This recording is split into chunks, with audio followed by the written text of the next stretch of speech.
Captain's Log Supplemental. Well, day 2 of the SFSEs have been going pretty well. That's the Starfleet's skills examinations. Every year we have to go through this. Every officer under the rank of commander has to sit down for a standardized test just to kind of get a feel for everyone's skill levels, everyone's general competencies, and how much they've been really helping out on Starfleet. It's not supposed to be competitive. It's supposed to be just a standardized evaluation of the force. However, it always turns into a competition, and since we're a new ship this year, this is our very first score, and I'm really hoping for high marks. And I'm going to be honest, I know you are not supposed to use it when you're considering promotional candidates, but we all can't help it. We all do it.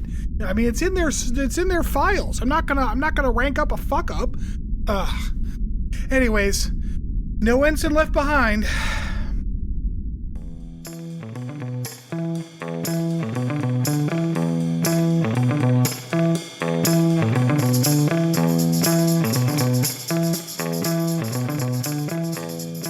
Welcome back, everybody, to Star Trek. Fuck, God damn it. No, Star Trek. Yeah, that's what we're doing. Oh, we gotta keep that in. No, keep going, Rob or Chris. Keep going. You got it. Dude, Star Trek. Oh yeah, you just throw my name in there because I'm the one who usually does it. I see how it is. We'll start over. Yeah, you're gonna start over. They're gonna hear it, but yeah, you're gonna start over. All right. So, welcome back, everybody, to Captain's Log Supplemental. We are a Star Trek rewatch podcast. Which, I mean, honestly, if you're still listening to us at this point, I feel like you probably know, but I'll say it just to say it. Please review, rate, subscribe, email us, tell your friends, all that stuff that'll help the podcast spread. It would mean a lot to us. How's everybody doing today? Hey, we're watching Star Trek. Fuck off. I'm like, yep, my brain's like, that's what we're talking about tonight. Just say that word. Yeah. So this is my first official broadcast from Pennsylvania again. Ooh. Yay! Wait, are you in Pennsylvania right now? Dude, you're in his house. I'm actually sitting across from our producer right now. I feel like we're in an actual podcast for a change. I go out there to get some water, and they're like, you should sit out here with us. And I'm like, oh shit, should I? And they're like, no, fuck you. Go back to the office. Back to your Meanwhile, I'm silently crying in Missouri. Oh. It's not that silent. We can hear it from here. Oh man, when we have our our family get together, we could actually record an episode live. Yeah, oh, man, we could do it if it's nice enough. We could do it under the fucking Milky Way. Ooh. Yeah. So that needs some context. So I always wanted to see the Milky Way, but I've always lived in cities, so I've never really been able to. And so I'm like, you know what? Fuck it. Let's just do this. So I looked up on this website, where's there some dark sky? And the closest place to get some dark sky, there's some here and there in the mountains of Pennsylvania and stuff, but it's not super easy for me to get to because I'm in a wheelchair. So, if shit's this is so goddamn rural that there's dark sky, it's usually, this is so rural that nothing's paved. You can't get out of the car. Fuck you. So I was looking on the other side of the state or on the other side of the country, and it turns out there's this lake in Iowa that's got pretty good dark skies and parking lots and shit. And I'm like, that'll work out. And it turns out it's only 3 hours from Chris. Hey. So we have scheduled for, I don't know how many people know this, but if you want to see the Milky Way, the moon's brightness matters. So I had to look up a lunar chart for this town in Iowa to see when they were getting a new moon next summer. So yes, we have a tentative plan to be in Iowa for a week. I guess June 2025. Yeah, watch out, corn coming. They got a lot of corn there. So much corn. They do have a lot of corn. Yeah. All right. Well, back to Star Trek. Because that's the thing we're talking about. Yes. And this is a Are you sure? a remarkable occasion. And that occasion is that for the first time on this podcast, now recording for over a year, 2 of us have watched the episode at the same time. Oh. Yeah, together in the Yep. same room. In the same room. So we gently held hands Yeah. and watched it together. Cuddled under a blanket, you know. Yep. Yeah. So my notes are on paper today, so I'm going to be very lost. Sweet. Well, with that, let's get into it. So this is episode 3 of season 3. Episode title is Extinction. And yeah, there was some things that happened. We open up with a cold open with some aliens running through the jungle being pursued by some other aliens in suits. Yeah, we got some more extreme laser tag. Well, I mean, if lasers are plasma in the same way that fire is, then yes. He eventually the one alien who's being pursued kind of trips and falls or whatever, and the suit guys catch up and light their lighters and invite him to the barbecue. With him being the barbecue. I don't remember what their species was called, so I just called them cheek testicles in my notes. What were they called? Hold on, I noted it very towards the end. They've got whenever they breathe, low tech or something.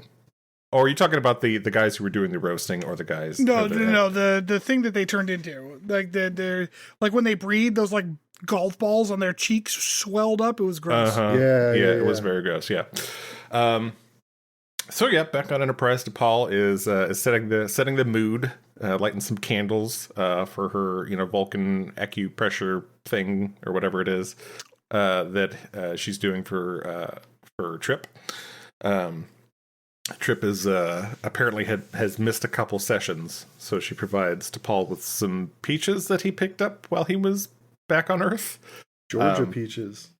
I mean, he must have been keeping them in some type of stasis, because I feel like it's been a while at this point since they've been on Earth. He said that he kept them frozen or something. Like there was some mention of how he was keeping them preserved.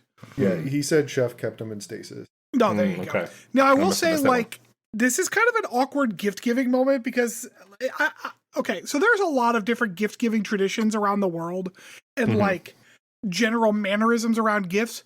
Are you all like give a gift and then stand there expectantly waiting for them to open it, people? I am not. I will give you a gift and I don't expect to see you open it. Like in most instances. Rob, I didn't hear what you said. So, yeah, no, but the rest of my family is. And it's really awkward. It's and awful. I don't like it. I fucking hate it. So like apparently in other countries that's like crazy rude. Like it's like you give a gift, it is expected that gift will not be opened until tomorrow. Like yeah, I like so first of all, like weren't big on gifts in my family growing up. Like we did like Christmas and birthdays and stuff. Yeah, unlike Rob's family, which was big on gifts but not on love. But like I know like a lot of people, like Lauren's family, did gifts on like Valentine's Day and Easter and like generally, but like my family did that. We did like maybe like candy baskets and things like that, but not like regular gifts. So we weren't very gift giving in general as a practice. So yeah. Anyways, the camera lingers long enough on T'Pol to turn this peach eating into some sort of fetish video. Yeah, it was speaking of awkward, it was very awkward. Trip insists that she eats the peach and then she takes a bite and then says nothing about it all and says this isn't a makeup for missing 2 sessions. There are a number of times in this episode where the writers are clearly inserting their fetishes into the script. I definitely have the word fetish written down at least 3 times. Yeah. So anyway, Trip removes his shirt. While T'Pol mentions it's time to play with feet. And why? Okay, Trip is the recipient of whatever's happening tonight. Why does T'Pol have to be in the skimpy PJs the whole time? Why does she have to dress the way she dresses in every episode? Because the writers are horny. T'Pol states, wait, no, hold on, sorry, I lost my place. T'Pol mentions it's time to play with feet. He agrees reluctantly. I thought we were gonna get another fetish sequence right fucking here. Right. Because he's like, I'm ticklish, and it's like, oh, here we go. Yeah. So T'Pol begins her little Vulcan massage, but they get interrupted. Archer calls T'Pol to the command center, which I don't understand the purpose of the command center. Like, I actually do. So, it doesn't have one. Okay, there you go. Perfect. That just they put just all like the I fancy new. They put all the fancy new computers there. Like why? Why are we I doing don't know. that? It's basically like the way they use it is it's like, well, it's Archer's office when they don't feel like using that room. Right. Because They needed it's to like- switch up the scenery. Yeah, it's used the same way in like It narrative. 100%. Yeah. It feels like a second ready room almost. Yeah, pretty much. And that's what I mean. Yeah. So anyway, archers, or they've discovered a second species or another species of Zindi now, the arboreal primate Zindi species. I guess that was who the one pirate ship they stole the data from had raided, and they found the data from him. And apparently they'd stopped on this planet before they got raided by that one ship. So Archer's like, we're going there. Well, and there's a line here that Archer says, it's either here or like when he's talking through the intercom, because he's like, we figured out that it's one of the species of Zindi. It's an arboreal species. And T'Pol's like, we don't know that they were involved in the attack. And Archer, wanting to commit a war crime, goes, we don't know they weren't. Like, man. And then, anyway. T'Pol has too many unitards. That's all she has. That is her entire wardrobe. That and skimpy PJs. Now are the other option. she is changing in and out of them every goddamn scene anymore. Uh-huh. Well, like the weird thing now too is she's no longer a part of the Vulcan High Command. Why wasn't she enlisted in the Starfleet? A uniform. Give her a uniform. Right. That's what I mean. Like, and that, I don't understand why they didn't have her sign up. Because they think this looks sexy. Although, frankly, Hoshi looks better. Her uniform actually fits her. Like, yeah, well, give her a uniform. Yeah. So anyway, they make their way to the planet and arrive there. They can't detect any humanoid life signs, but they do find a landing craft. So they dispatch a shuttle to investigate. On board are Hoshi, Malcolm, Reed, and Archer. Right here's where I had my note. They have T'Pol now in a different, cat suit. So just for the love of God, just give her a uniform. This is the white one. Yes. Yeah. Very. Why white? Like that seems like a bad choice for. My assumption is that they use the white one in order to contrast her with all the green around her and the brown. You think it's like a filmography type? Yes. Okay. Like high contrast. Yeah, yes, that is my guess. They're like, well, we can change her outfit, so we're going to do that, I guess. Right, because everyone else is stuck with I just smeared all my notes. That is fine. I can read them. So yeah, they do locate the landing craft eventually as Reed very tactically moves through the jungle. Oh my fucking God. Rob and I burst out laughing out loud when Reed came around the foliage. It was like, it was so pointing funny. His phaser and everything. Also, I was going to ask you guys, do you think this is the same set they used in Rogue Planet? 100%. Almost definitely, yeah. Because generic forest, yeah. At the beginning of the episode, when they had those three guys chasing the one infected dude with the flamethrowers, I was looking at it, like at first I thought like, oh, it's the hunter guys again, and it was not. Nope. But the scenery looked very similar. So yeah, they reach the landing craft and they find some toasty corpses. They said they weren't Zindi. And Reed is very British about the heat. I'm not a fan of the tropics. Would have been fine if it was raining. It was nice to see that Hoshi got to actually do something. Like, we haven't seen her in a while. That's true, yeah. She hasn't had a lot of screen time. And actually, I'm wondering, like, was she, like, pregnant or something? Why was she gone for... That is, especially in this era of filming, that was exactly often the reason. What I said was that she... that, like, back then, like, when women were pregnant, they would just kind of gently write them off the show until they were, like, skinny again. Because or the other option, if they couldn't do that, make them pregnant on the show. Well, make them pregnant on the show or chest up shots with very baggy clothing. Was the other way. Oh, and very dark clothing because cameras weren't good enough to like really distinguish. Mm-hmm. No, her first son was born in 2018. Well, there you go. How old is she? Oh, she's 7 she's years older than me. Oh, okay. Yeah. Oh. So we then cut to T'Pol, and she's looking at her arm, and it's going all funky, and then she gets some ridges start to form on her face, but she seems generally okay after that. Yeah, she just got some temple swag. Yeah. She's like, oh, that was weird. I guess I'm fine, and moves on. We then see Reed, who is not doing as well.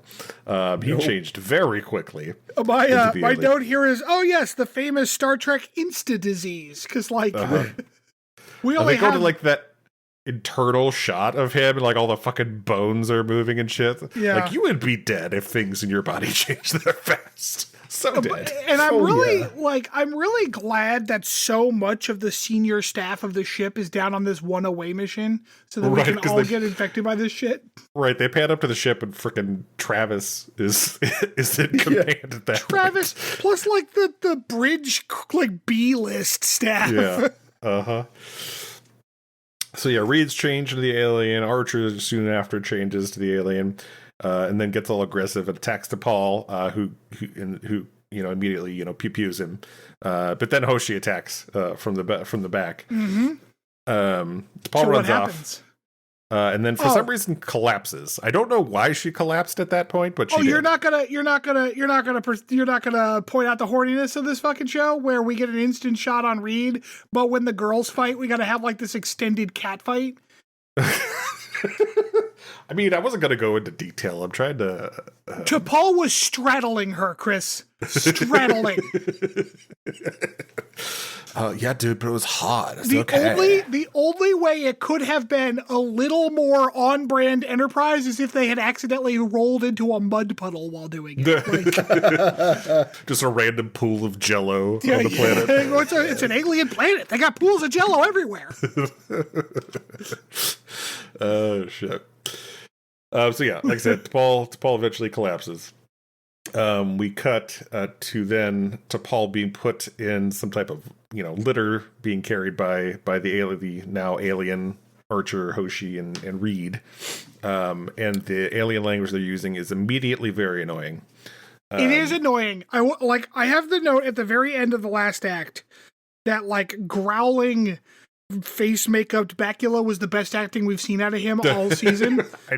I had in my notes that I knew you were going to say this. But then at the beginning of Act, pretty good though. It wasn't terrible. But then at the beginning of Act 2, I'm like, never mind. Shitty Bacula acting is back, because they like start talking to each other, and I'm like, this is awful.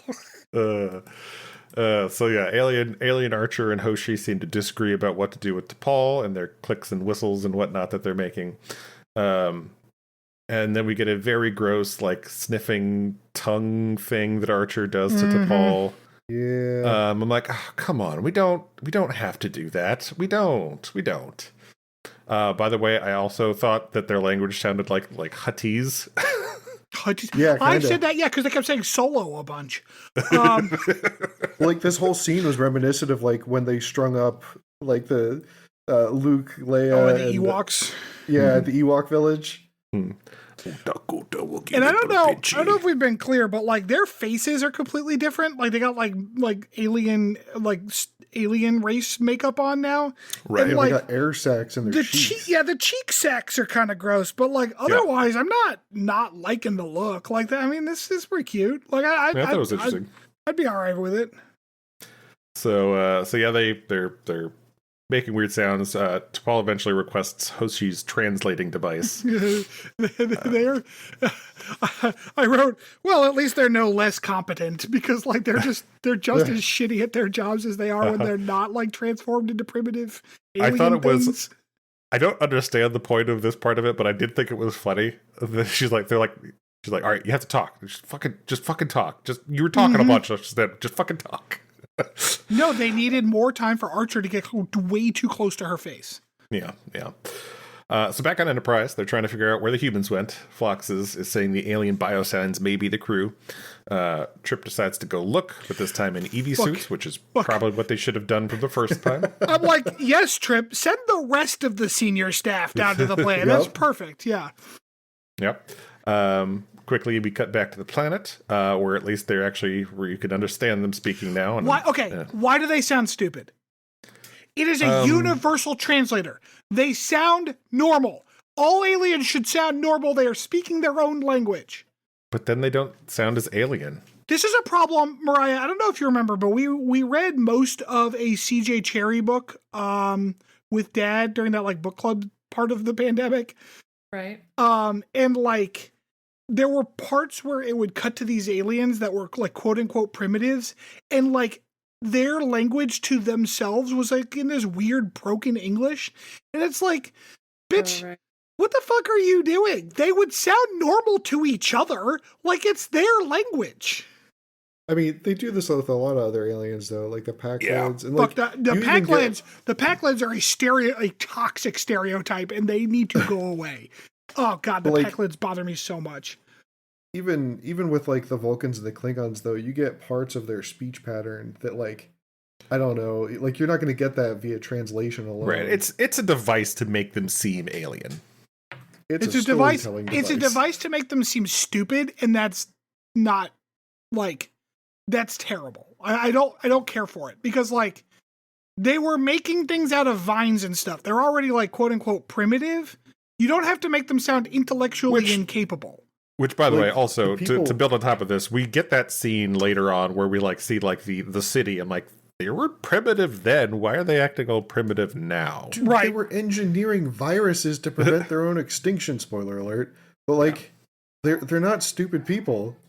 Yeah, so I don't care for it because I agree it's a shorthand. I don't care for the shorthand. I find it to be obnoxious. I agree. Yeah. So anyway, Hoshi is distrustful of T'Pol.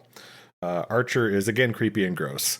And they start talking about Urquhart, which is, I don't even think is identified as the city yet, but eventually we learn that it is, that they're trying to go to. We find that Reed has some good ups. Fucking launches himself into a tree and finds some num-nums. Archer immediately takes his shit, and they fight, and Reed loses. Once again, we're making him out to be primitive, because not only are they fighting over food, but they're also fighting over food that is like, I don't know, maggot soup? Maggot fruit, yeah. Yeah. Archer offers to Paul the food, and there's this level of like, Oh, because she's like, no, thank you. And I'm like, please don't feed her. Because he looked like he was about to. he was trying. Yeah. He was trying. This episode obviously had some fetish like shots in it. It had way more like almost fetish shots. Which I guess it's edging. I guess the whole goddamn episode is trying to edge us. Yep. So he eventually does share his num-nums with Reed. Which, Yeah. When Reed loses, I'm like, oh, even when transformed, Reed's a bottom. So anyway, we soon see the Enterprise crew land, and they brought some Marines this time. were they Marines or were they ship security? They were Makos. You know they're Makos because they have the Mako guns. They had the sweet guns, yeah. Yeah. Oh, yeah, you're right. Yeah, so Alien Reed surprises one of the Marines, but then gets pew-pewed by Trip. Yeah. Wait, is it Archer that hits Trip in the backpack? And it's like, ow, his backpack. Yeah, so he attacks him from behind, hits him in the backpack, but then does crack his helmet shortly thereafter. Yeah. Smashes Eventually, his face in with a log. yeah.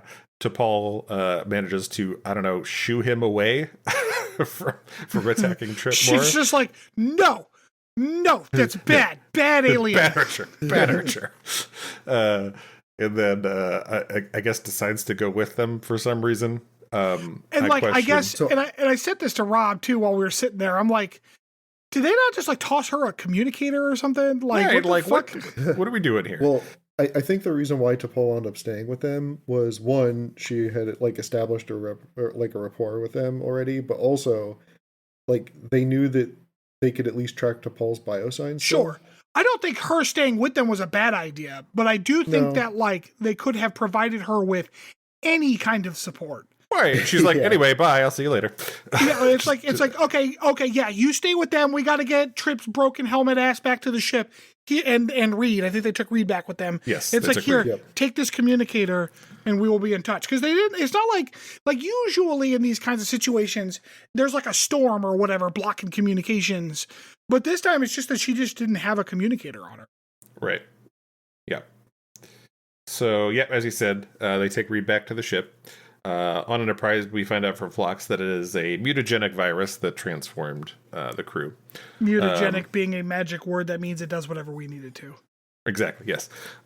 Much like, speaking of things we do exactly what they need to, much like Data was on Enterprise, it seems like T'Pol's Vulcan anatomy is the foil for every disease or effect or whatever it happens to be on Enterprise. I was honestly surprised at the beginning of the episode when it started affecting her at all. I was like, oh man, it's finally something that the Vulcans aren't immune to. Right, yeah. So yeah, apparently it's Vulcan K cells that are resistant apparently to this mutagenic I like them virus. throwing in the K cells there. It's like, shut the fuck up. Yeah.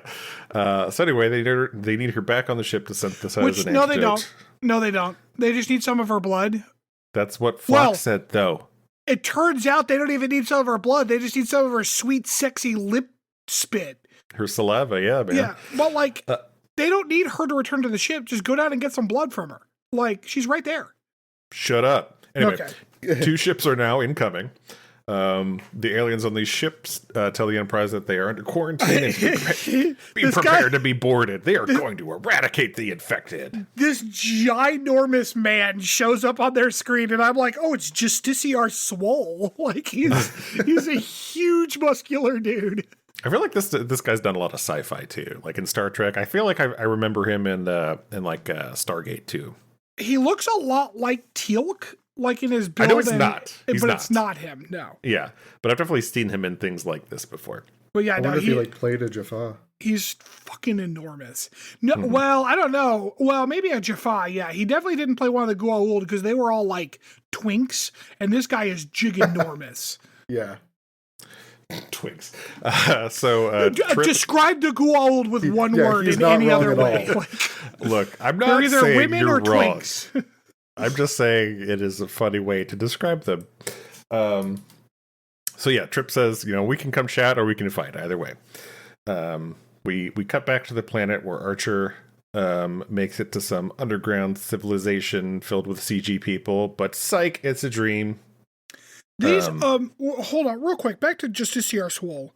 He said that they've been working on this shit for 60 years. I hate it when they say shit like that. Because it's like, we've been working on this shit for 60 years, and we know it's like, well, Enterprise is going to solve this shit today. Yeah. Like, yeah. 60 minutes. I mean, which actually, and it was faster than even I expected, because they solved that bitch in a minute or two. I'm not saying it's good, but I will say that this solve at least made a little bit more sense than like the one where they like were playing eugenics with that one planet, where Phlox is like, nah, I fixed it. And this one, I got a big old note about that at the end of this. At least this one was because, I mean, they had an individual who had, however dumb it is, had a built-in immunity to it. So at least like, it's like, okay, like, it's not just we're the best and we fixed your thing out of nowhere. It's at least there was a reason for them being able to solve it. Yeah, but like the reason was explicitly stated that it was because of her like a type of cell that she has that no one else does. As I said, it's so they're not just good. Is everyone now Vulcan like Vulcan fucking immune systems? Like that doesn't work. As I said, it's not good, but at least it wasn't just like Phlox magically solving the problem. 60 years of trying to lick this problem, and Phlox is like, I guess I got some time to squeeze it in this afternoon. Listen, he's got like a dozen degrees, right? Like he's a real smart guy. Their entire species has got more degrees than Phlox. Shut up. So anyway, Archer wakes up and tells Hoshi about his dream. They're like, oh, that sounds great. Let's go there. Yeah, that's right. Oh yeah, there's like these CGI people in the dream that look fucking awful. Yeah. Yep. Back on the ship, the alien commander guy, whose name is apparently Tret, which I don't ever remember being mentioned in the episode, but no, his name is Justiciar Swole. Yes, Justiciar. Did you get that from like the credits or something? Yeah. Tret Swole describes how the virus transformed 10 million of his species, and they had to be destroyed, all 10 million of them. The Lokek, that was the name of the alien species they were originating to. The Lokek could no longer reproduce, apparently, so they made this, retrovirus thing to mutagenic virus, whatever you want to fucking call it. All right. I'm going to get a little scientific here. All right. I have a question. I'd rather you didn't. Oh, no. Here we go. So their plan, I guess it's not really scientific. I just need to walk through my understanding of their plan here. It's like, okay, so the species is becoming infertile. And I don't know, were we given a reason why? Or Nope. No? Okay. Some event happened. But basically, like, something happened and they lost like 90% of their species and the last 10% weren't fertile. Is like what I remember them saying, okay? Something to that effect, yeah. Okay, sure. So their plan, as I understand it, is to use their wildly near magic-like ability to genetically engineer a virus to turn other humanoid species into them.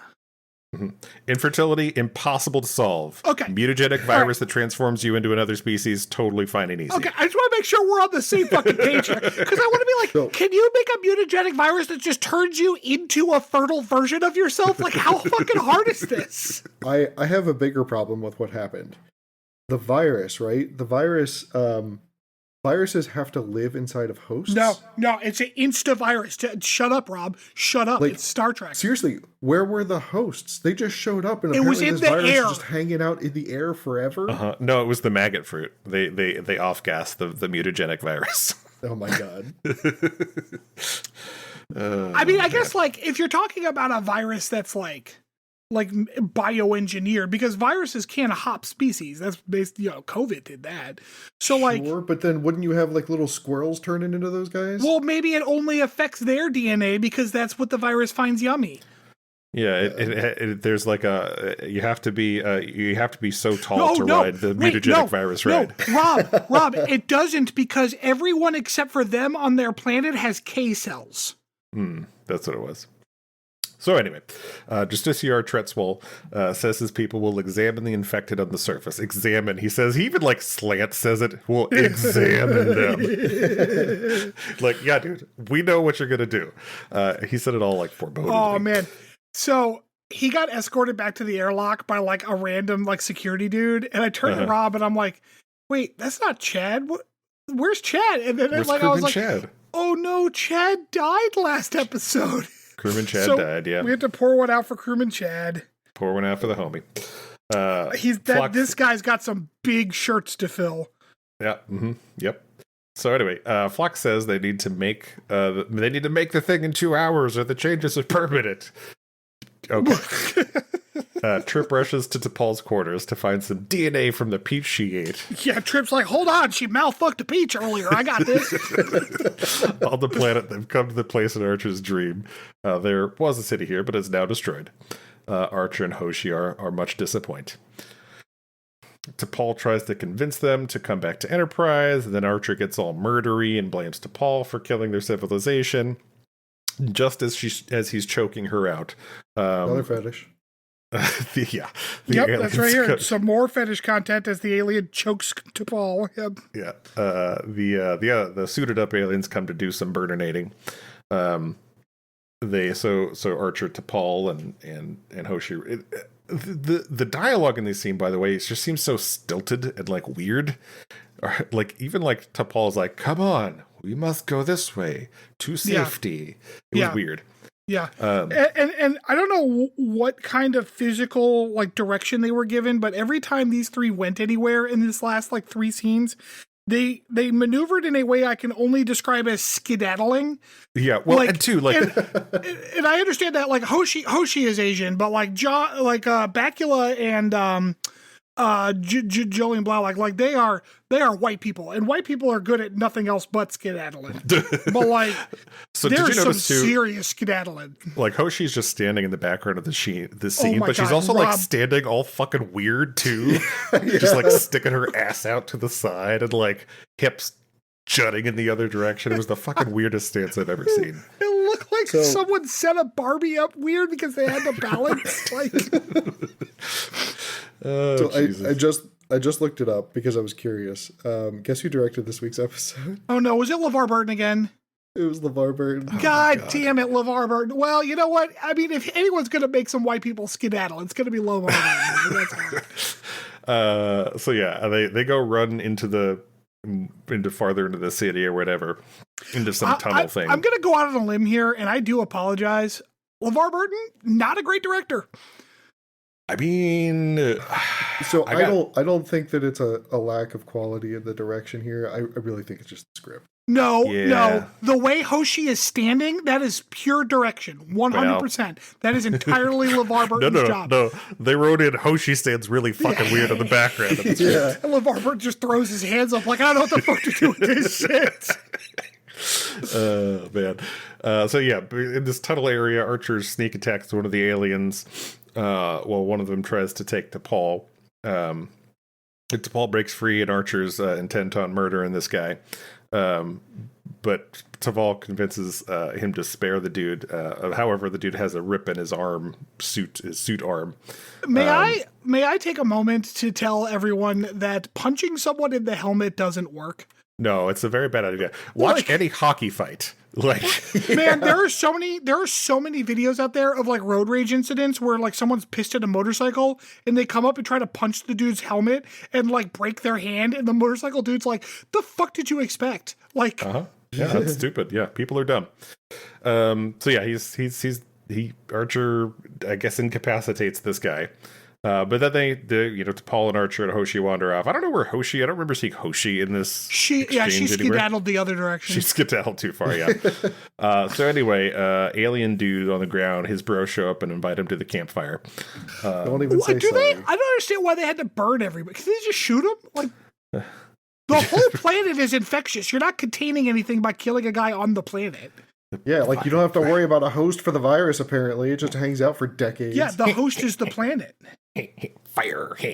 Fire. Shut the fuck up. Whoops. Oh, that's What gonna the be fun to edit fuck out. was that? Loud. I knocked over my water bottle. I may have peaked the recording. Sorry about that. That's Little okay. bit. I peek every time I get excited. It's fine. That'll be easy to find. Yeah. So Archer and Hoshi and T'Pol run away, and they immediately get surprised at the exit by a whole squad of dudes. Yeah, hot Mako guy gets some action here. Just then, Trip and random Mako guy transport. I think that was Hayes.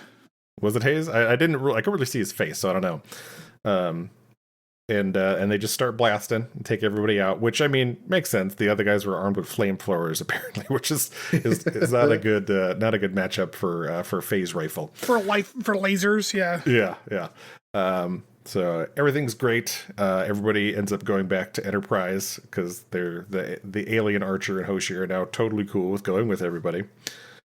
It was funny. Okay. I did note in my notes, the Enterprise immediately skedaddles as soon as the shuttle is aboard. So, even the spaceships are skedaddling. Yeah. Why do you think that the other spaceships didn't just like immediately open fire? Because shut up. That's why. Because we needed an exciting warp chase, and Phlox needed 6 whole minutes to solve the case. Like even the warp chase, like why do they even have it? Everyone is faster than Enterprise. Nuh-uh. Nuh-uh. That one dude wasn't in his shitty little shuttle that couldn't outrun that death storm. Yeah. Right. Now, it turned out the Enterprise was also not fast enough to be useful, but it was Sure. faster than his shuttle. Mm-hmm. So yeah, the Enterprise skedaddled and the aliens pursued. Just as Yar Tretzwell isn't hearing it from them when he radios them after he's kind of attacked them a couple times. So like they. The shuttle pod is taken back into Enterprise. Enterprise engages skedaddle, and the other ships pursue, right? And we get this like the classic, as you've mentioned before, just like counting down numbers, because like we don't really see a lot of. There was like one shot of them actually firing lasers or whatever, but like mostly it's just like Travis going, they're this many kilometers. The whole planing's down to 40%. They're this many kilometers, yeah. So like. But we get all that like real time in this scene. Like there's no time jump here. We're getting this real time data, and then so the guy calls, they ignore him, they shoot at the Enterprise, then he calls again, and Trip's like, "Fine, what the fuck do you want?" And the guy and Justiciar Swole is like we're gonna kill them, drop out of warp, etc. And then. Like Archer and Reed and Hoshi wander the fuck onto the bridge, mostly all the way healed, and they're like, "We're fine now." It was 7 minutes. They have tops. the temple swag. They downgraded to T'Pol's temple swag. It was so fast. It was like Yeah. the fastest turnaround of any like bullshit Star Trek cure I've ever seen. Yeah. Listen, man, Angry So- Phlox is a very quick worker. Man, I guess did he have a tea time he had to get to? Like he was on the fucking case. Yeah. Well, all he needed was that peach, and that solved the mystery. So Yeah, that mouth fucked peach. yeah. So yep. Anyway, just this year, Tretzwell seems to believe them that they actually can cure the disease now, and everything's great. In humans. No, it's fine. Shut up. Anyway, in sickbay, Archer and Reed have a quick chat about nothing. Yeah, they do. A real fast chat about nothing. Yep, and then we have this. Oh God, fuck! Like this season, this show was bad throughout, but also they did the Enterprise classic of just ending it in the dumbest way. Phlox has this chat with Archer, and Phlox says, "I have the last mutagenic of the mutagenic virus." I'm like, "Last? How? What is this the last of?" Well, The whole that planet was like infected. The last of it that's not on that planet over there that's full of it. Yeah, like I don't know. Like, what is the last? I don't That's understand. fine. That's fine. Let's, for the sake of argument, say that he's right. He has Okay. the last of the sample of the mutagenic virus. Continue. Yeah. Okay. And so Archer's like, no, I can't be responsible for destroying another race. I'm like, they're already destroyed. The only thing you're leaving the possibility of is fucking up some other people's lives. Like, what are we doing here? I also want to point out the obvious fucking 180 switcheroo this motherfucker is playing right now when he's like, oh, well, I mean, I don't want to be responsible for an entire civilization never existing again. When you're the asshole who agreed to hold back the vial of cure from the civilization that was dying. Yeah, but he is. Oh no, you know what it was? He enjoyed the Republican. It's only moral when it's happened to me. Oh, you know what? Shit, that's fair. I withdraw. Listen, he just wanted to casually hold on to a weapon of mass destruction. That's all. And then, where did he secure it, Chris? Fucking nowhere, as far as I know. No, it was in a little tiny lunchbox in a tiny Medbay. aluminum case inside the medbay, like on the desk. That's perfect. Shut up. I thought he was going to be like, we could make a weapon out of this, and I'm going to be like, this motherfucking show. But somehow I got stupider because, like, what are you talking about? You've literally ended a civilization yourself. Mm-hmm. Yeah. So there we go. End of episode. They wrapped a dumb old bow on this dumb old episode. So we'll get to our ratings here. On a scale of 1 to 5, with 0 being threshold. Rob, go ahead and give me your rating first. I gave it a 2. Like, I was gonna give it a really low 3, but it's just it was too much. Okay, Stanford. So oh man, here's the thing. All right, like I'm gonna be honest here. I wanted to like the episode. I did, but like it was just filler. And it didn't work. Like, nothing about it fell into place the right way. I think that they were trying to do good things, but they just didn't. Yeah. So, like, the road to hell is paved with the best intentions. I'm going to give this one a 2 as well. I almost wanted to give it a 1, but I didn't think it was quite as bad as some of the episodes I've given 1s to. So I will say a 2. This is a stinking fat turd of an episode of this show. It is a 1. It was awful on all levels. None of it made sense. I hated it. It was awful. 1. I use Marauders as like my prototypical example of a 1, and this wasn't quite that bad for me, but I definitely I could definitely respect you being like, fuck this shit. it was Marauders level for me. It was dumb as hell. The problem I had with this episode, I think, is season 3 got off to a pretty strong start, in my opinion. Agreed. I've really enjoyed what they've done so far. And like Stanford and I were talking before we watched today's episode, like I was honestly excited because for the first time, I feel like they have a purpose. Like they're working toward a goal and there's like a story. And then they drop this. Yep. Yeah, it totally derailed the momentum of the beginning of this season. It's like, what are we fucking this is, what is this? Middle of season 1 quality? What are we doing? Barely. Barely. So yeah. Yeah, I don't disagree. It's just, I don't know. Yeah. All right. Well, when we get back, we will be into our deep dive. Yeah, this episode pissed me off. That's funny. Like, I know that there are episodes that piss me off, usually philosophically, but it's funny that you're like, I'm not even mad at this philosophically. This episode is just shit. It's just a trash episode. 100%, yes. Because I don't disagree with you. I think the idea was maybe interesting, but like, just none of it fucking made sense. Well, yeah, they wanted to like make Star Trek Children of Men. That's the whole point of the episode. See, and and that's exactly what I mean. Like, they could have. That's exactly what I mean when I say they were trying to do good things, but they didn't. Because, like, I don't know. It's like, you know what it felt like? And this is probably going to go into the final recording because this is good shit. But, like, it felt like all the good shit for this episode was, like, right off screen. Like, we're seeing we're seeing shit that's not important next to the important shit that's happening.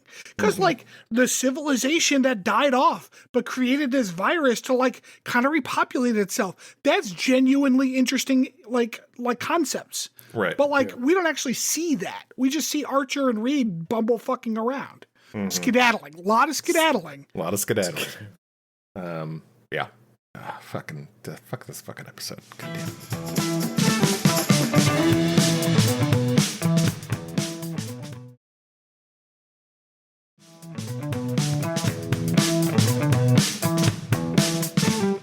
All right, welcome back. So for our deep dive on this episode, obviously I hated this episode, but it did, when they were talking about the alien virus and everything, it made me think about COVID. It's not too far from our memory at this point. And I wanted to kind of take a look at how COVID directly impacted Star Trek and its filming. Oh, something nice and light. Okay, cool. It wasn't, honestly, it wasn't, as I was doing research on this, it wasn't too bad.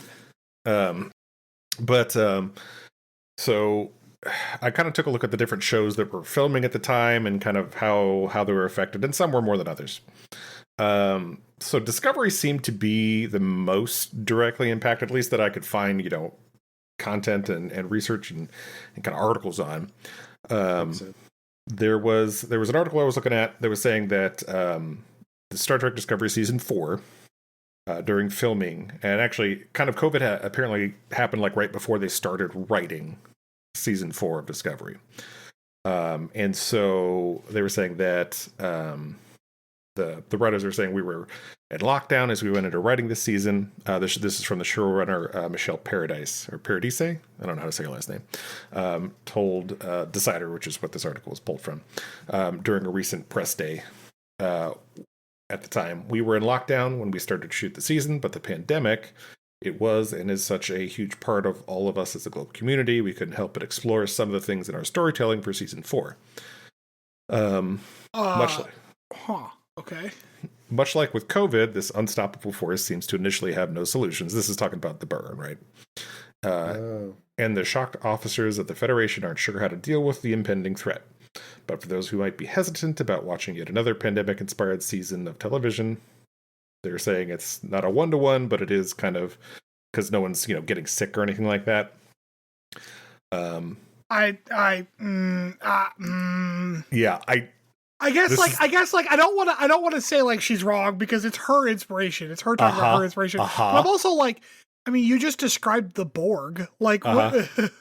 Yep, I agree. I'm like, that's an interesting link. I don't know if you're just saying that to relate or what. In a microcosm, you've described every episode of Star Trek where it's like, where at first we're not sure what to do. It seems like an escapable plot, and then we break through and come together. It's like, Star Trek. Yeah, like I got you. Like I understand. Yeah. We literally just had that episode. It was today. Yeah. So that all said, this is still from that interview. That all said, there is one character who this theme plays out in with a big way, and that's the ship's doctor, Hugh Culber. Last season, while grappling with identity issues of his own, Culber also moved up to become the de facto ship's counselor. In a very real way, Culber will be dealing with the anxiety a threat like this can cause, not just for the members of the crew, but also for himself. So Okay. that part, that I actually buy. And I think that, like, Mariah and I talked about it when we were watching season 4. Like, I liked the sequences with him, like doing counseling sessions Right. with people. Like, that was actually very well done, because not only is it like, yeah, of course these motherfuckers are getting therapy, but it's also like, this is good character information that like you don't get to see all the time. So actually, I like that part. I like that. So they Plus, that doctor is hot as hell. Oh my god! Speaking of which, Wilson Cruz was the actor for Hugh Culber. This was a quote from him. "For me, it was really a time to reflect on all of our social workers that have been dealing with the exact same issue in the past year, taking care of us, while taking care of their own families and their own anxiety about the unknown of this pandemic." Cruz noted. "So I really thought about them. I held them in my heart this entire season because they really informed me what this experience really is for Dr. Culber. This whole season is a pandemic." So, Well, okay, like again, I like the therapy talk. I don't feel like because what they're saying is that like the like I'm trying to remember. It was like the extra galactic entities were like fucking with the intergalactic stuff because they were mining some kind of substance or whatever. sure. Like, it didn't, if they were honestly trying to make that an allegory for the pandemic, it did not work. And that comes from someone who's A, pretty good at picking up allegories, and B, was like in the population of people who was most directly affected by the pandemic. So like, you got like, nah, that doesn't work. Like it didn't work at all. Yeah, I thought, honestly, reading this, I thought it was a bit of a stretch as well, and maybe them trying to kind of relate to something that everybody's going through more. But yeah, I mean, you can take inspiration from whatever you want. And the other problem is that like the solution was trying to be like Burnham's like, so Burnham is like, well, we have to negotiate with them so that we can get them to stop. And so in this allegory, Burnham is pro-COVID. Like, what the fuck? Yeah. So anyway, besides inspiration for the show, there was more obvious direct impacts. I found an article in IMDb that reported that at a certain point in the filming of Star Trek Discovery Season 4, they had paused production due to possible exposure to what they called a Zone A individual, which apparently is Zone A refers to key cast members and production crew in close contact to this infected individual. Jesus, it sounds so, I don't know, eugenic. Like when you say it like sound that. weird. I'm like, that's a weird terminology for that, but whatever. Can you just say like a primary cast member was came down with a disease or whatever? Like that's all you had to say. Mm-hmm. You had to be like this Class A citizen. Like, yeah. So I guess they shut down production for a few days, but nobody ever got, I guess, sick from it, and that person who they came in contact with quarantined for a time and then was fine. I also did find an interview with Jonathan Frakes, who directed a number of episodes of Discovery. This was from a Gizmodo interview with him on season 4. And I'm just going to read some of the back and forth. Well, really just one of them. They talked a bunch about the episode itself, but I wasn't really looking for that. They asked him, what was it like for you to come back this season and film safely under very different circumstances with COVID protocols in place? Frakes said, "It takes the joy out of the work. To be perfectly frank, it's changed. But luckily, Paramount and the studios in Canada and the States are so strict with COVID protocol. We tested daily, masked up. At the beginning of the pandemic, we had to wear a mask and then a shield in addition to the mask when we went off the set to talk to the actors. It's stifling, it's frustrating, it's a constant reminder of the danger we are all in as we continue to do this, some would say, frivolous act." Referring to filming a TV show. But people love to... Oh, I thought he meant like the masking and shit. Yeah. I was like, do we not like Jonathan Frakes anymore? God damn it.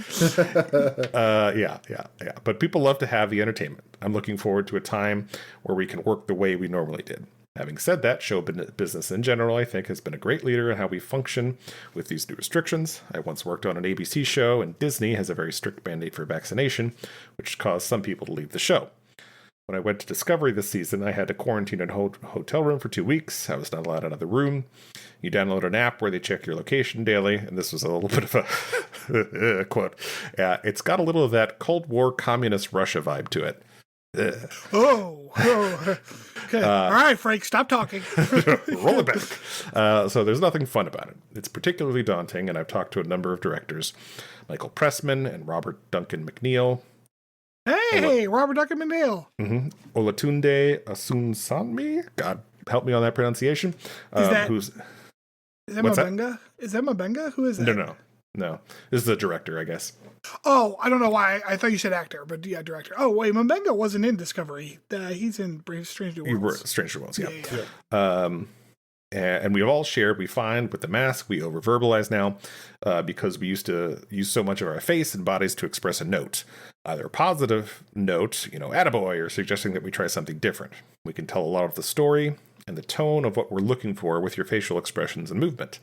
And because they're only seeing a sliver of your face, they can misinterpret your note, or you think they're misinterpreting, or they look at you with blank eyes. So a strange side effect of all of this has been over-verbalizing. Without the mask and the shield, communication would be quicker, cleaner, and more efficient, which I didn't really think about. I mean, I think that's an interesting kind of tidbit from this whole quote.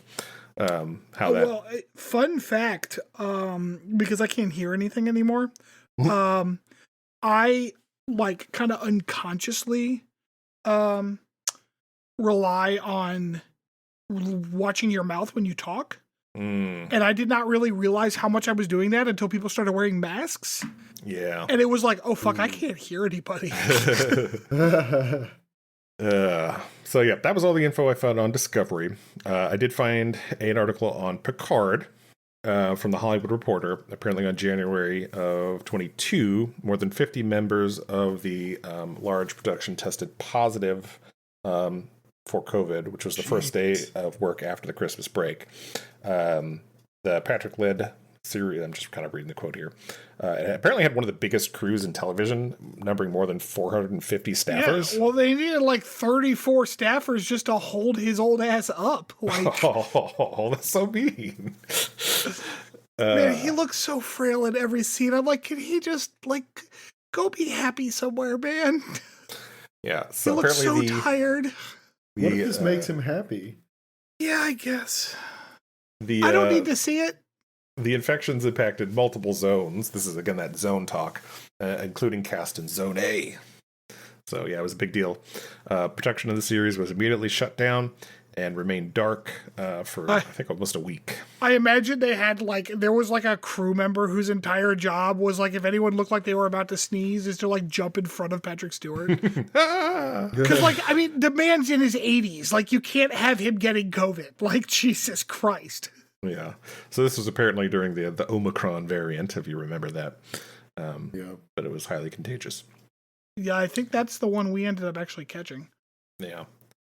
So that's all I found on Picard. There was another very similar report on Strange New Worlds, where they mentioned, it was a Deadline report, where they were mentioning crew members were quarantining after a guest star tested positive for COVID-19. Fucking guest stars. Yeah. Apparently the incident didn't really affect the production schedule, as the actor who was coming from Vancouver was checked before arriving on set. So they didn't really come in contact with any of the Zone A people, just a handful of staff, just those useless peons, during a fitting ahead of the film. So no shutdown in production on that one, apparently. And then the last thing I found, which was interesting, wasn't really directly on the show itself, but apparently, this is from TrekMovie.com, there was a vaccine campaign in 2021 that the family of the late Leonard Nimoy teamed up with Los Angeles-based LA Care for a Star Trek-themed Live Long and Prosper campaign to promote COVID-19 vaccinations. They also got LeVar Burton to join in one of the campaigns as well, promoting boosters. Just give you a little bit of info. LA Care, which is actually the largest public operated health plan in the country, was wanting to team up with Star Trek. It just seems like a weird mix to me, but hey, and I found some screenshots of the billboards associated with this, which I thought were interesting. There were billboards? There were billboards. The idea of a Star Trek billboard is weird to me. Yeah. That is weird. I mean, like, it's a good line, like "live long and prosper." Like it's a good tagline for vaccines, right? All right, I sent you a link. But there's a couple screenshots of the But billboards on there. who are these yeah. random people? Wait, hold on. This wasn't even the one I looked at Medical initially. workers, probably. What would you say, Rob? Medical workers, probably. I thought they were going to get some like Star Trek people. Hold on. Yeah, hold on. Just LeVar Burton, apparently. I got another link. That was apparently there was multiple articles from this fucking site on this. There's the other one. Hey, it's trekmovie.com, man. What else are you going to do? Yeah. Be there for the next generation. All right. Right. Right. This is what I was saying. This is what I was saying. Be there for the next generation. Okay. Yeah. So they launched this outdoor and social media campaign tied to Star Trek with the cooperation of Paramount. It featured LeVar Burton as Geordi from Star Trek: The Next Generation and Spock from the original series. It featured them as it featured them as in it like took old pictures of them from set, like 100%. Yes. Like LeVar Burton is clearly in his 30s in this picture. Yeah, on this billboard, it was "Get vaxxed, get boosted, be there for the next generation," with flanked by pictures of old, old Nimoy and not old, but like old pictures of Leonard Nimoy from Star Trek and LeVar Burton. Based on the uniform, we're on second gen uniforms for Geordi there, so like 88-ish. Yeah. Mm-hmm. So apparently, LA Care said they sell the campaign as a perfect way to amplify the message in communities disproportionately impacted by COVID-19. I guess they focused a lot on lower income areas, black areas too. Yeah. Mm-hmm. Yeah, because black people, very reasonably so, distrust like medical institutions in this country because they've historically kind of fucked them out of a lot of shit. Yep.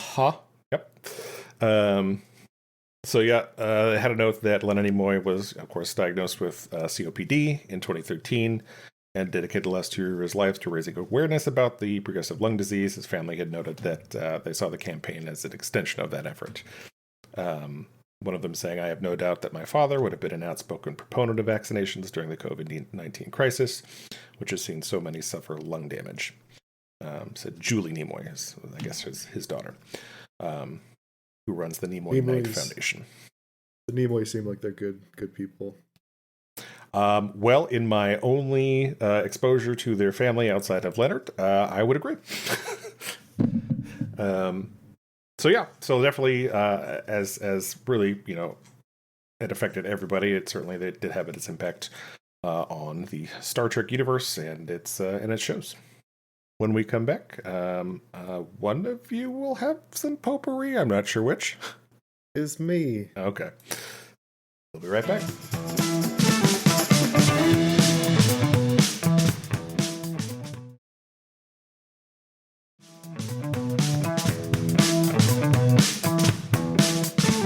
All right, welcome back. For potpourri this week, we're going to be taking a online quiz. Because we've already done it once today, so I thought, why not do it twice today? Whee! This one also has 180 questions, Chris, so buckle up. It does. God damn it. I better not end up as Archer again. No. You're not going to wind up as anybody. Oh, okay, Chris. So you remember taking the personality quiz that I gave y'all in the first couple of episodes? Because Rob here's like, "Hey, I got an idea," and I'm like, "What?" He's like, "Let's do a personality quiz. Like, which captain are you?" I'm like, "Rob, what the fuck are you talking about, man?" No. I was scarred by getting Archer, so I'll remember that one. Rob did too, I would think. Yeah, I think I did. You did, yeah. Bill blocked it out as a coping mechanism. We did, absolutely. So, this one, Chris, I think you'll like. It's how you would die in the Star Trek universe. Is immediately an option. I feel like I would die immediately. Oh, man. Do you think transporter accidents on there? Because that's the one that's going to get me, I bet. Oh, man. That would be really fun. It'd be great if that's the one that you get. All right, let's do it. I don't know what all the options are. All right. So the way this is going to work, I've got 2 copies of the same quiz pulled up. So I'm going to, we'll go Chris answers first and then Stanford. And I'll just punch them in for you and I'll read out your answers at the end, okay? So hold on. Did you already do this too? I already did it. I've got mine recorded. Okay, all right. So we'll go through. I'll give you each of. There's 10 questions. I'll give you each of the 10 along with the multiple choice selection. We'll get Chris's answer first, Stanford's answer second. Is that good? Yep. Yep. All right. You just got off duty and you have reserved some holodeck time. What program do you choose? Oh boy. A. Invite your friend who has had a bad week to join you at the Ox and Lamb in the Fairhaven simulation. Oh, Jesus Christ. It's a perfect way to help a friend in need. And get hit up by a handsome Irishman. I already hate this quiz, by the way. Oh, good. Well, because the holodeck? Well, it's just the level of like, all right, okay, it's Star Trek. Okay, all right, lay it on. Like, it's very... All right, B, do what you always do and grab your batleth and select the Potpourri Klingon martial arts exercise program. C, replay the Cardassians' occupation of the Deep Space Nine simulation. What the fuck? Or D, relax on Ryza and hit the Dabo tables with some Ferengis friends. So, to be honest, I hate all of these options. Relaxing on Ryza seems the most plausible because the other ones sound terrible. Okay, so you're going with relax on Ryza. Stanford? Yeah, I'm gonna go to the Irish bar with the hot Irishman. Like, what the fuck? Okay. Can I just relax on Ryza and not go to the Dabo tables? I'm not much of a gambler. No, it's too late. You're going to Dabo tables. Fuck. All right. All right. Question 2. You were assigned to lead a small crew on away missions to search for dilithium. You encounter an unknown alien species who are holding unidentifiable devices, and the universal translator is womp womp offline. What is the first thing you do? A. Draw weapons. Shoot first and ask questions later. Jesus Christ. B. Approach the aliens and attempt to communicate. C. Always try to be diplomatic. Tell the crew to lower their phasers and attempt to communicate with the aliens. Or D. Contact the ship and request an immediate beam out. Oof. I was going to go with C, but then D caught my attention, so I'm going to go with D. D, okay. I'm gonna go with B. B was just approach them and try to communicate, right? Yep. I'm gonna go with B. Like, I don't want to lower our weapons because we got protocols here. We're gonna keep everybody safe. But I think B will work. Okay. I feel like this is like a choose your own adventure. It's like if we Right. pick the wrong answer It here, do the definitely feels aliens like kill it. us? Like, Yeah. All right. Question 3. The ship you are on just went to red alert with reports of intruders on several decks. What do you do? A. Get to the medical bay and prepare for incoming casualties. B. Duck into the cargo bay and start drinking all the Romulan ale. C. Get to the weapons locker and set the plasma rifles to kill. Jesus. Or Jesus. D. Report to the duty station on the bridge. I don't know why C is so murdery. D. what was A again? Get to the medical bay and prepare for incoming casualties. I think I would also do the duty station. Like, I got a job to do. Mm-hmm. You'll keep saying duty. Yeah, Duty. duty. I'm not going to fucking John McClane this shit. Set the phasers to kill. Did you die, Rob? What happened? No, the webpage just crashed. So Oh, good. this is fun. Hang on one second. Apparently, this is too much for a little Chromebook to handle. All right. Report to your duty station. Okay. Yeah. All right. Question 4. You just graduated from Starfleet Academy. What Woo! crew position are you assigned to? A. Command. B. Security. C. Science or engineering. Or D. Medical. Command. What? You're not doing engineering? That you said that was your favorite like a while ago. I changed my mind. Oh, For the purposes of this quiz, I changed my mind. damn. Doesn't. Yeah, I'm always command. I would make an excellent captain. All right. Question 5. You are assigned to transport delegates from different homeworlds to a peace treaty summit on Andoria. Suddenly, a fight breaks out between the 2 delegates on the transport shuttle. What do you do? Punch him in the face. Wait. I think that might be an option. A. Wait until the fight is broken up and attend to any injuries. B. Get in the middle of the fight and break up. Insist to know what they are fighting about. C. You immediately erect a force field between the 2 delegates. No reason to get in the middle of it. Or D. grab one of the delegates' weapons and shoot both of them with it. When the captain asks what happened, lie and tell them they did it to themselves. Jesus Why? Christ. What the fuck? What kind of fable, like, evil, good options are these? It's like, do you want to save the orphans or burn the orphanage to the ground? Also, I feel like I feel like option C, the fucking force field one, is not plausible at all. If you're erecting a force field trying to break up people, I feel like you're just gonna cut somebody's arms off or something. With that being said, I guess B. Get in the middle. Yeah. Okay. I'm gonna do A just to mix things up. Like let them figure their shit out. Maybe this is part of their like initial cultural exchanges here. They're gonna punch some understanding into each other. Yeah. Are they Klingons? Yeah, apparently. Okay, question 6. The captain has asked you to go on a covert mission to a pre-warp civilization. Oh, Unfortunately, you are discovered at the worst possible moment. Make out with a hot chick. What do you do? Shitting? Oh, I mean, yes. I make making out out with with a a hot chick. Yeah, that's the Starfleet way. I mean, Unfortunately, that is not an option here. Son of a bitch. Deny their accusations and cause a distraction, then teleport back to the ship while they are looking in a different direction. B. Hey, look over Convince B. Convince the accuser that they are misguided and continue with the mission. C. Modify your tricorder to emit a harmless pulse that erases the last few minutes of their memory. That's not what the word harmless means. I fucking MIB bullshit. Or D. Kill the accuser. Once one dead body, they'll never tell your Oh my secret. god. B, because that seems like the only plausible option. Yeah, I'm gonna do A. I'm gonna like point and like, oh shit, it's Barbara Streisand, and then beam back up. Look at that bird. I like it. Right. You ever flash your thing, me? Did you ever flash your thing at her? No, I ain't playing with you, Kay. No. Oh, Men in Black.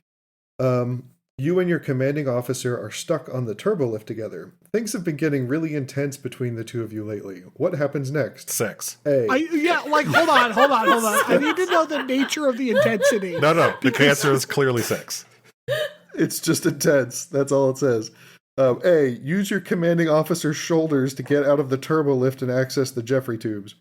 B. Why? A fight breaks out, and both officers leave the turbolift bloodied and bruised. C. Discuss why things are so tense between the two of you. By the time the power is restored to the lift, you both have come to a mutual understanding. Puss Or out. D. That's what that one is. Yeah, D. Take advantage of the alone time and seduce them. It was bound to happen. D, There you go, clearly. Chris. That is the only There you option in go. this scenario. I'm gonna go with B with the understanding. That's the punch each other, right? Run, right? Yeah, that's the punching. with the understanding that afterwards we're like best fucking friends. Yeah. I mean, we're pretty good like friends after we bang. Depends on how good it was. Friends with benefits. All right, question 8. Your captain has assigned you to assist the Zerillians' vessel with their antimatter injectors.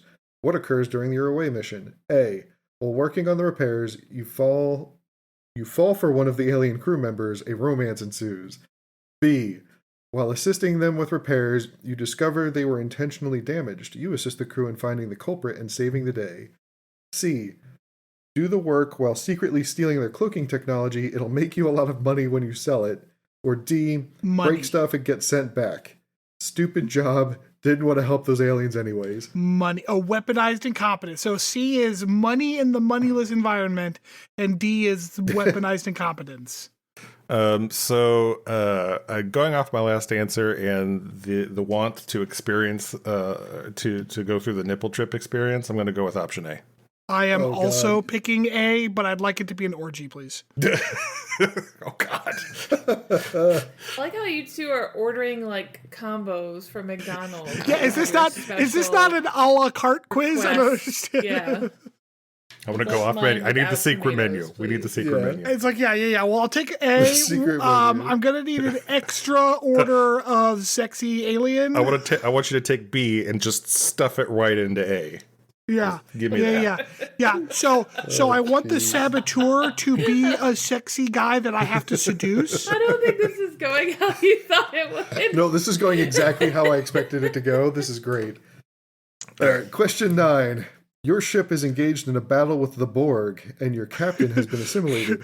How Chris do you is handle like, the situation? I'm a fuck the Borg. It's far too pointy. Too much cutting and pointiness. No. No, but they're probably All right. strong and Oh my. Strapping. A. Transport the captain to the brig. Maybe they can be saved or used to find out how to destroy the Borg. B. Alert the doctor. Maybe something can be done. C. Shoot the captain. You'd make a better one anyways. Jesus Christ. Or D. Get to the cargo bay and drink the Romulan ale. You'd rather be drunk when you get assimilated. Gonna go with B.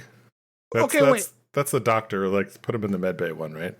the presence. Yep. The premise is that the captain has been assimilated. Yep. Shoot him. The Starfleet protocol. Shoot him. Is it? I mean, because like on Next Generation, they fucking saved the captain. They violated protocol by getting him. Yeah, First contact, he shot Ensign. What's his face?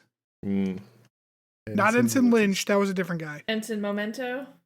All What? right. Final question. He was the actor. He wasn't in. Was he in Memento? He wasn't the main guy in Memento. I know who you're talking about. It wasn't the guy. I know who you're talking about in Memento, and that is not him. This guy was in like Starship Troopers or no, he wasn't in Starship Troopers, but he was in like Earth Above and Beyond and shit. Captain America. Yep, he was in Captain America. But no, not that guy either. Question 10. You have been granted shore leave on a beautiful alien planet. How do you spend your time? Unfortunately, rock climbing is not one of the options. Damn it. A. Damn it. Spend your time assisting the aliens with a geologic survey of their planet.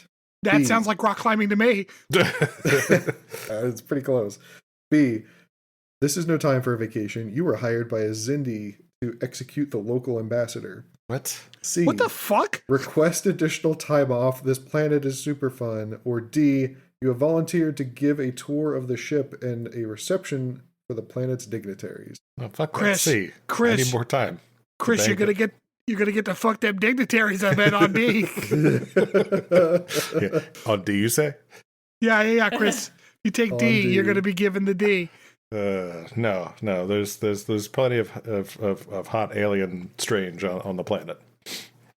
I'm gonna go with A, because I want to go rock climbing. Oh, okay. So I'm gonna break my leg. Geologic survey. Okay. I feel like I'm going to get alien herpes and die. No. Christopher, you die heroically, saving the entire crew from being destroyed by a spatial rift. After many attempts by your captain to prevent the ship's destruction, you board a shuttlecraft in order to launch a modified photon torpedo into the rift. Launching the torpedo damages your navigational array and your shuttle is destroyed.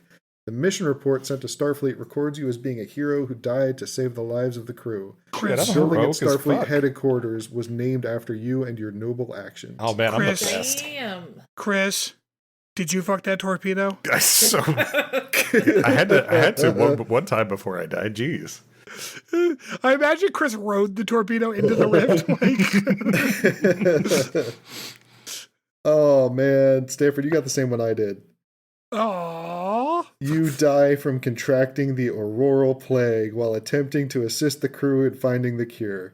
Even though you died tragically, the data you collected was essential to assist the doctors in finding the cure. Starfleet gives you commendations for being a selfless hero posthumously. Damn it, I didn't kill enough people. Yeah. You didn't fuck enough people either, All right. so. That's the problem. I didn't fuck enough people. God. And yet somehow I contracted the disease. If This there's is one thing ridiculous. Star Trek has taught us, Yep. is the more you bang, the higher your rank. You're less likely to die. More likely to have awkward interactions with other species. Is the auroral plague the one that is like incurable? I don't remember. How's that one spelled? Auroral. Sorry. A rural. Rural. So I didn't know if it was like the one like it, like Aurora L. right. Yeah, that's fine. Okay, thank you. Oh no, apparently this is from the animated series. Yeah, I just saw that. Oh, that's Kirk funny. suffered Yeah, from it, so it can't be Dramia that 2. bad. Is No, that the space clearly herpes? Can't have died. The pigmentation train came in a distinct pattern, the victim first turning blue, then green, and finally red, the terminal stage, while victims were green. Oh, like an Aurora. I mean, sure. Oh, Certain man. species were known to have a natural immunity, notably Vulcan. Of course. Of course, it's the Vulcans. The Vulcans and Data. Mm-hmm. All right. Either of you have anything before we wrap up for the week? Nope, nothing here. I gotta give Chris some fucking rags or something to clean up with. All right. Well, thank you again, everybody, for joining us for another week of Captain's Log Supplemental. As Chris mentioned at the top of the podcast, if you like what you hear, please rate us, review us, subscribe, ingest us, however you opt to from your various podcast suppliers of choice. Yeah, have a good week, everybody. Bye.